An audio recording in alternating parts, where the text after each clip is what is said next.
Assalamualaikum warahmatullahi wabarakatuh. Halo, apa kabar Bapak Ibu guru hebat? Semoga kita semua selalu diberikan kesehatan ya. Kali ini saya akan memaparkan mengenai penerapan ide atau gagasan sesuai dengan pemikiran Ki Hajar Dewantara. Sebelum itu, izinkan saya memperkenalkan diri terlebih dahulu. Nama saya Yaroh, instansi dari UPTSDN Garung Kecamatan Kibin, calon guru penggerak Angkatan 10 Kabupaten Serang, Provinsi Banten. Baiklah, berikut pemaparannya. Yang pertama yaitu latar belakang Ki Hajar Dewantara. Ki Hajar Dewantara lahir dengan nama Raden Maswardi Surjaningrat, adalah seorang pendidik, pemikir, aktivis, pelopor, dan pejuang pendidikan di Indonesia. Beliau mendirikan Taman Siswa, sebuah lembaga pendidikan terbesar di Indonesia yang menjadi cikal bakal pendidikan modern pada masanya. Selanjutnya yaitu mengenai prinsip-prinsip pendidikan menurut Ki Hajar Dewantara. Yang pertama yaitu membangun karakter, yang artinya pendidikan harus mampu membentuk karakter yang tangguh dan berakhlak mulia. Yang kedua yaitu menjunjung tinggi kemerdekaan, yang artinya pendidikan harus memberikan ruang yang luas bagi kemerdekaan individual. Yang ketiga yaitu memberdayakan individu, artinya pendidikan harus memberdayakan individu untuk mengembangkan potensi dan bakatnya. Yang keempat yaitu mendorong kreativitas, yang artinya pendidikan harus mendorong perkembangan kreativitas dan inovasi. Baiklah, selanjutnya yaitu mengenai tujuan pendidikan. Yang pertama, pemahaman yang mendalam. Tujuan utama pendidikan adalah agar murid memperoleh pemahaman yang mendalam pada berbagai aspek kehidupan. Yang kedua yaitu tentang kemandirian.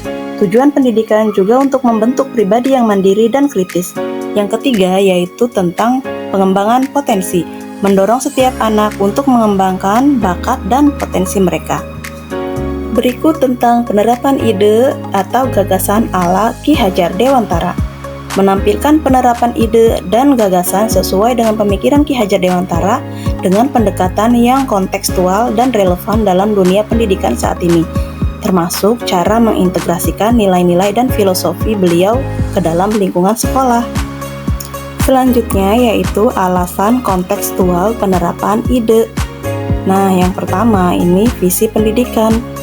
Ki Hajar Dewantara sangat menekankan pentingnya pendekatan holistik dalam pendidikan yang mencakup aspek fisik, emosional, sosial, dan intelektual.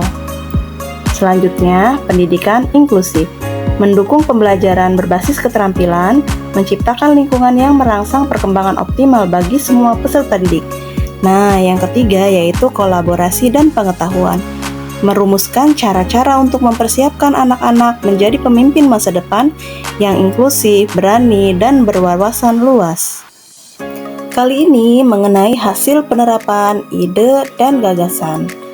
Yang pertama yaitu melahirkan pemimpin masa depan, memberikan kesempatan kepada peserta didik untuk memperoleh keterampilan dan imajinasi kreatif untuk mencapai kesuksesan di masa depan. Yang kedua yaitu menumbuhkan nilai kehidupan, mendorong perkembangan karakter, kejujuran, etika, empati, dan kepedulian terhadap sesama melalui pendidikan. Yang ketiga yaitu kemajuan pendidikan global, menciptakan lingkungan yang dapat memfasilitasi murid dalam memahami, menghargai, dan berkontribusi secara konstruktif dalam masyarakat global. Nah, selanjutnya yaitu tentang tantangan dan solusi.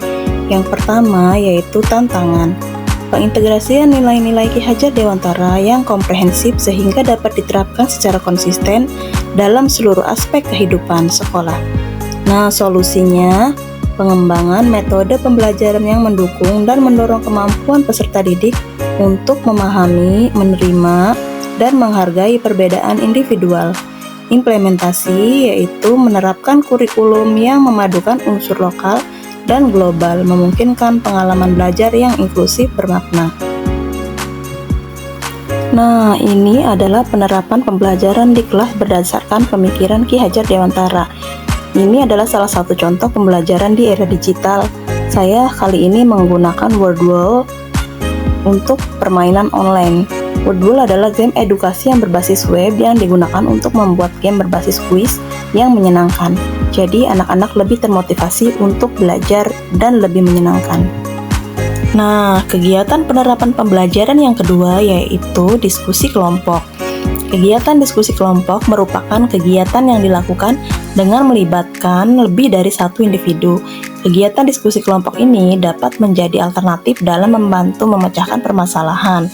Nah, tujuannya diskusi ini yaitu untuk mengembangkan kesadaran tentang diri sendiri dan orang lain, mengembangkan keterampilan dan keberanian untuk mengemukakan pendapat, mendapat informasi dari teman-teman dan pemimpin diskusi.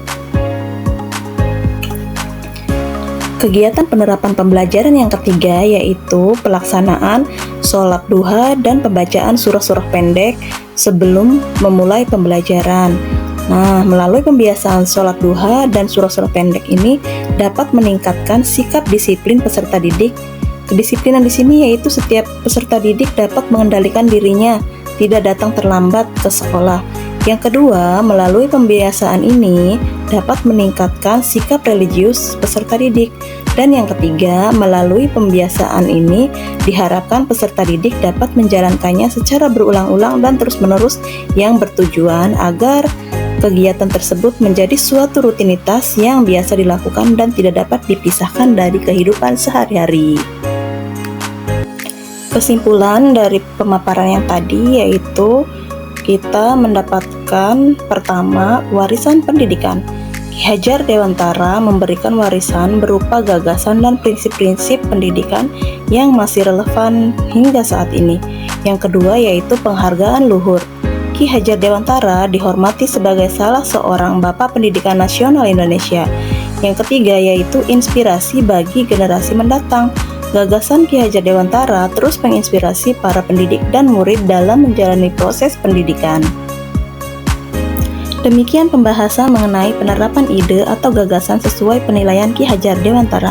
Semoga pemaparan saya cukup jelas dan mudah dipahami. Kurang dan lebihnya mohon maaf. Assalamualaikum warahmatullahi wabarakatuh. Terima kasih.